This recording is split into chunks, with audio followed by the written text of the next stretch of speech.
Guess what's going on today? A game expo. Guess when it was announced? Less than 24 hours ago. Not that it really matters. My game wasn't ready anyway. It was pretty cool. I was hanging out there for a while, for a little bit earlier, but then I left to go get breakfast because it started before the dining hall opens. What are we doing here, people?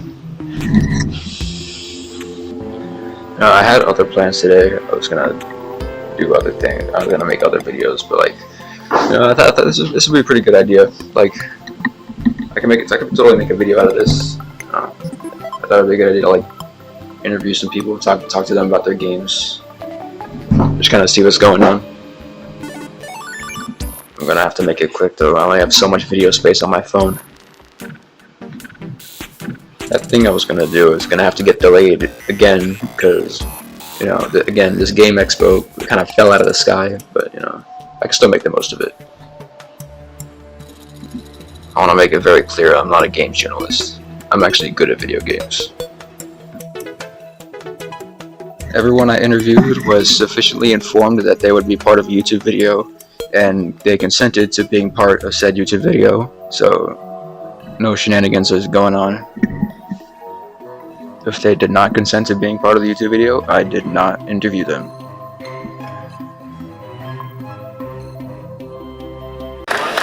Okay, so first game we're looking at is what's the game called? This game's called Nuke York. So it's kind of like a beat 'em up game where New York has been, I guess, experienced an atomic incident, so to speak. And essentially, you walk around, fight some mutated citizens, and the winner is the person who has the highest kills at the end of the game. A little beat 'em up game. Some phase of the game. I'm playing the operative. I have a shotgun. There's 3 playable characters. There's 3 enemies. A small enemy, which is like the light enemy, is like this kind of spine, rib cage snake guy. There's this bubbly guy, and then sort of like a big-armed, little-legged person. I did all the sprites. So I understand all these games at the expo here are multiplayer. How's the multiplayer aspect of this game like? So this is what's the best way to describe it? This is a synchronous, like, round-based game. So some of the games here are sort of persistent games. So the choices were either make an MMO style game where the world is open and you can just join in and do whatever, or everyone gets in a lobby and then the game starts at once, and then it happens for a certain amount of time. Everyone gets kicked out of the game and then the server dies. So we chose to go with the round-based, where we kind of have everyone load up and then do that. What's the goal you said? It's just to like get as many kills as possible. So we have a time limit up at the top. At the end, it'll show how many kills we've gotten, and then that'll determine the winner. Then after that, so the winner was not me, it was Jimmy. Oh wait, it was me. I'm sorry. I didn't think about that. Yeah, I got 60 kills. But yeah, it's just supposed to be a short little, I guess, demo that you can put a server, at least more specifically, that we can build a project for Linux, put it on the school's virtual machine, and then connect to its IP, like not locally, but on our own computers with like the designated IP address that would access that virtual machine, essentially. And in this case, it's a round-based game. You plan on making like a full version of the game? This one, maybe not. More than anything, I like to learn about like what went well with this, what went wrong with this, and then in the next one, if I ever try to attempt something like this, I can say, oh, well, I learned that from the time I messed up making Nuke York. The time I had an issue when I was trying to make their previous game was Goop Getters at the last expo. That was like a grid-based game. I'll never do an angled grid ever again in my life. But yeah, it's a learning experience. That's, I think, the best part. Well, thank you for your time. Can you tell I've never done this before? Okay. All right. So, what's this game we're looking at today? All right, it's called Boom Splodey, and there's not much to it besides explosion, shotgun, and just, good, clean fun. What kind of features you got in the game? So we got 3 different guns you can choose from. You got an RPG, a grenade launcher that shoots potatoes, and a shotgun.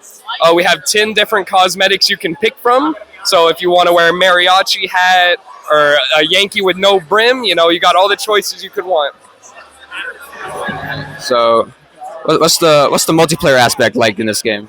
So currently, we can have up to 4 players per match. You can have as many servers or as many matches going as you want. Currently you can connect anywhere across the world so long as the VM that is running the game is up. Think we get any footage of some gameplay? By all means, go for it. All right. I'm over here with the shotgun. This is like the most mobile weapon in the game. It wants to really get into close range to do max damage. Oh god. I'm getting pelted by potatoes over here. Oh god. I got a potato chucked right in my face. Okay. Oh my god. So it's like an arena shooter. It's PvP. PvP arena shooter. And whoever gets the most kills gets to win the game. It's pretty cool. Oh my god. Yeah, we have some movement text, like you can carry momentum if you like do consecutive shots like that. Let's see if I can get like a B-hop here. And I like to approach here and then try to get a point blank shot on shotgun when I can, although I'm bad at it. I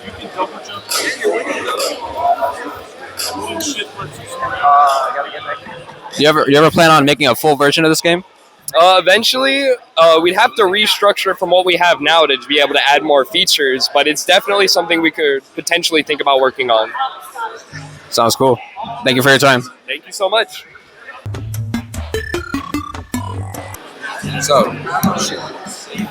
So, what's this game called? It's called Nightly Conquest. What's it about? It is basically a 2v2 or 1v1 style game. It's kind of a mix of like For Honor, Assassin's Creed, and Overwatch, where we have like the movement and like kind of combat mechanic as For Honor. We have the capture point, which is kind of Overwatchy, where it's like it's 3 points, you capture them, you get points, and then you win based on how many points you've accrued. I think the max is like 100. And then Assassin's Creed graphics, where it's like more realistic, kind of like medieval. All right, so it's like a combination of a bunch of different games. Yeah, we had a lot of inspiration on like different like popular titles, I guess, and we just wanted to make a game regarding like basically those components that we enjoyed. That's pretty cool. I get that, like taking inspiration from other games to kind of seeing how you can improve on the concept, right? Yeah, basically. Might we get some footage of gameplay? Yeah, of course. We have a demo video right here. So the basics is it's multiple control points. You're gonna stand in. Yeah, that'd be pretty cool for the video. You'll increase your scores, and whoever fills up their score bar first wins. Yeah, thank you. How have you liked interviewing people so far? It's going pretty well. I'm kind of just coming up with questions on the spot. Yeah, that's actually like that's a good mic. What's your favorite game so far? I really like Splodey. That one's pretty cool. I haven't played that one yet. I like my capstone person, James, over there. Yeah. How did you like this game? This is a very cool game, very cool. I won, so like 100% win rate, and yeah, I like the combat was pretty cool. Ryan, Make sure to destroy the whole. All right, so here's the next game we're looking at today. This is called Druids versus Capitalists. There's 2 teams, Druids and Capitalists, and the Capitalists are trying to destroy the forest. The Druids are trying to defend it. Right, you see in front of you, this is Elon Musk, the capitalist, We are in the midst of a capitalist game. It's a 2v2 game. I'm being chased by the Lorax right now.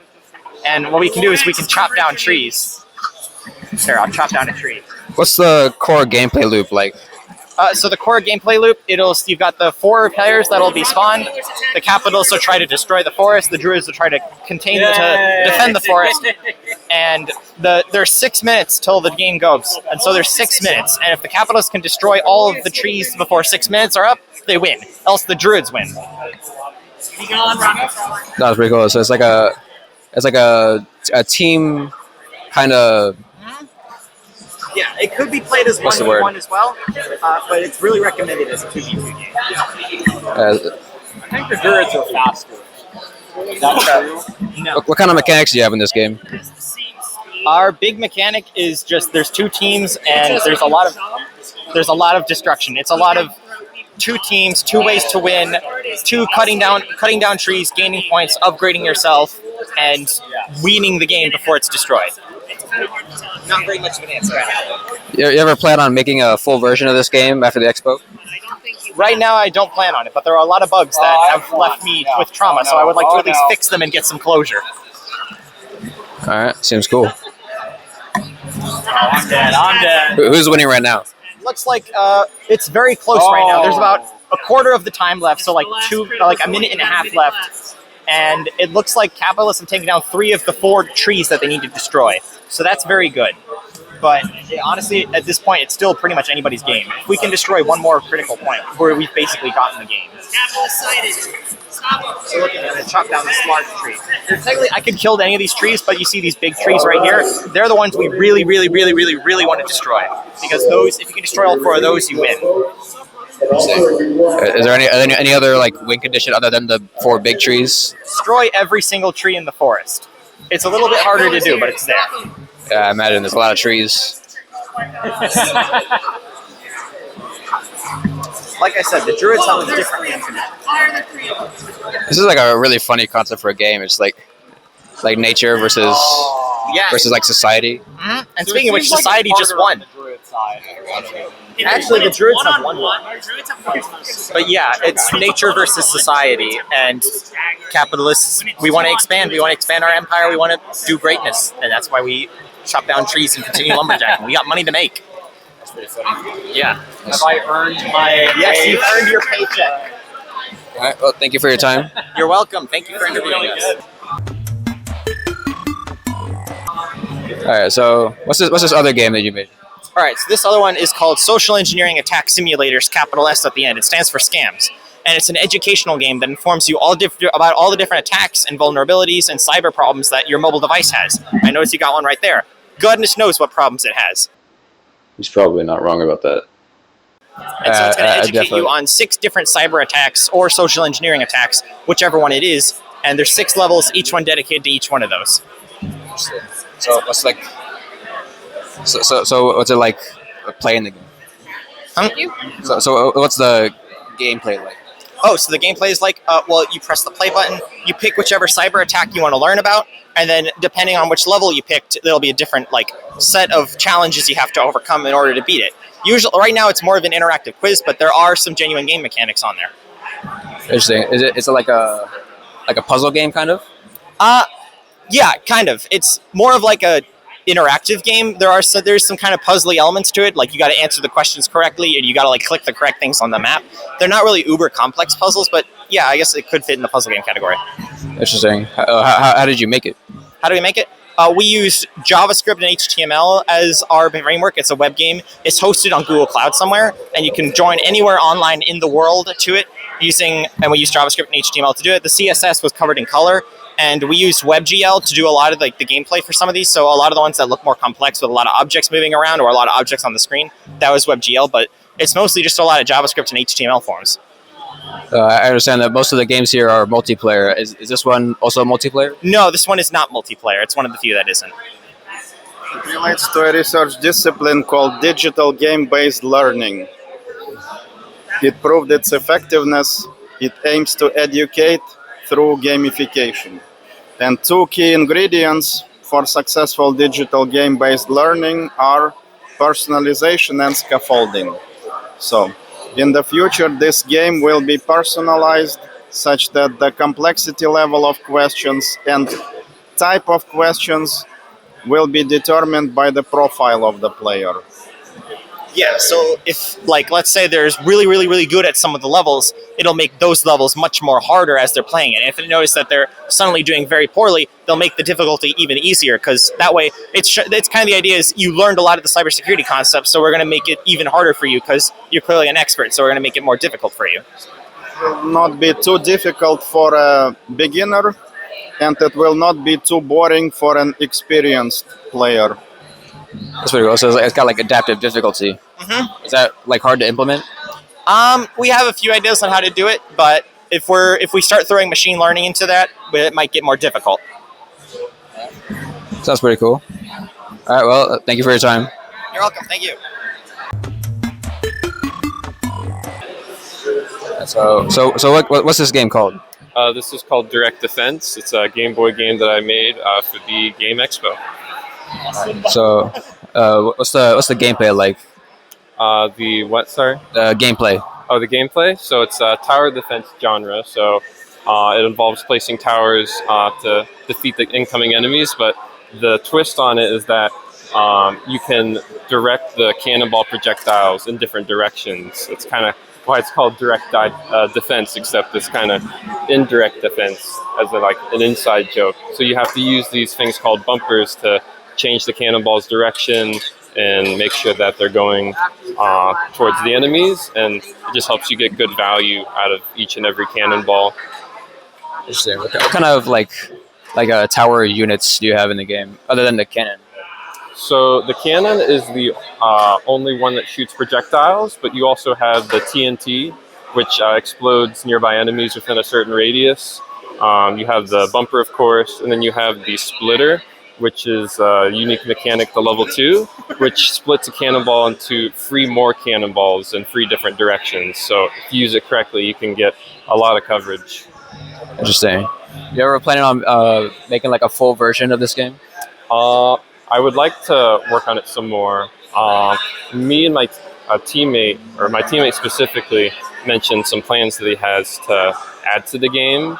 I'm not sure if we would like officially release it or what we would do with it, but I would definitely be open to working on it more and adding some features.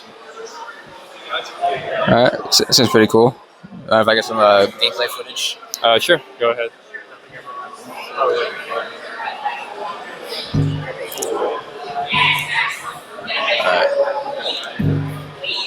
How many different like levels are there? So there's 3 levels in the game right now. First level's introductory, showing you how the bumpers work. The second introduces the splitter, and then the third one is like a culmination of it's the most difficult, and it introduces a new boss type at the end, as you can see right now. The big slimes. Yes, they unlike all of the other enemies have multiple HP, 6 HP in fact. So they're the only enemy with a health bar. So you definitely want to work them down before they get close to your castle. Interesting. Yeah, that TNT did do a lot of damage though. Was it supposed to deal that much damage? Yeah, I believe so.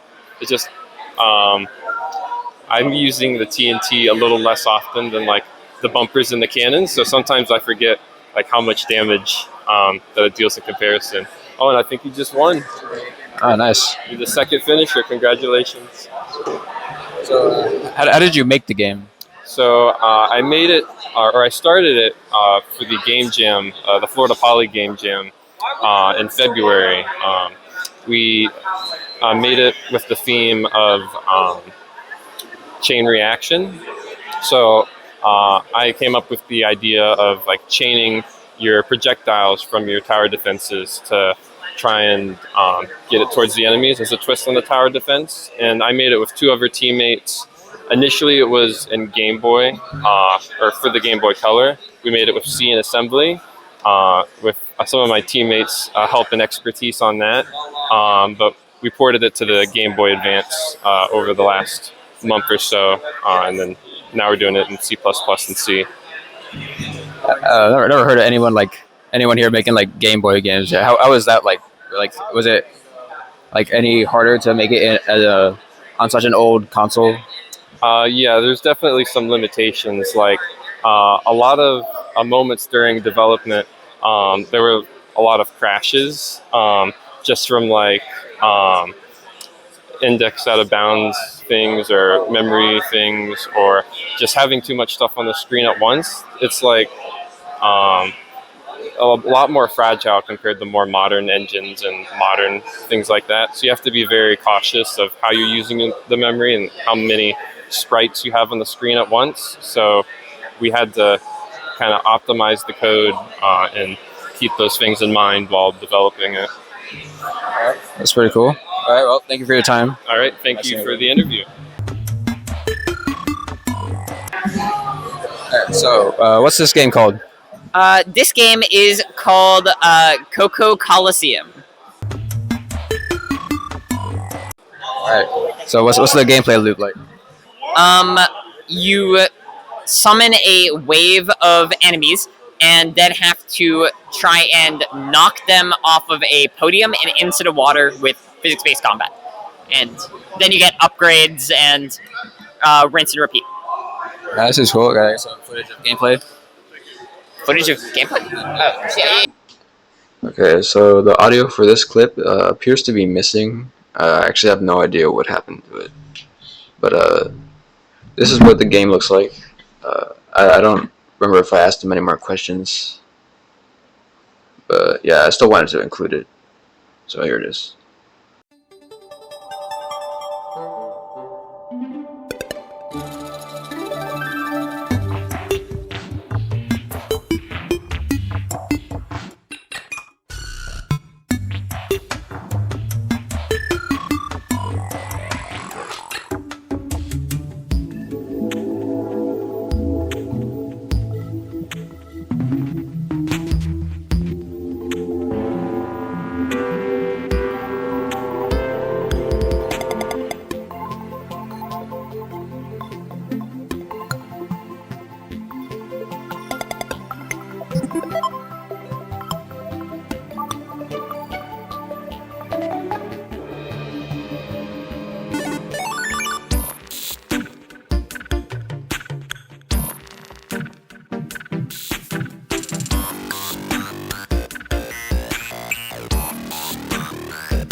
So that's about all the time I had at the Game Expo. I was severely limited by the amount of video space on my phone.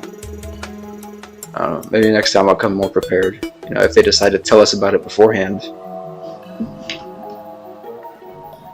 It would have been pretty cool to show off my gaming era, but like, you know, this was for the Game Design 2 students, and I'm not in that class yet.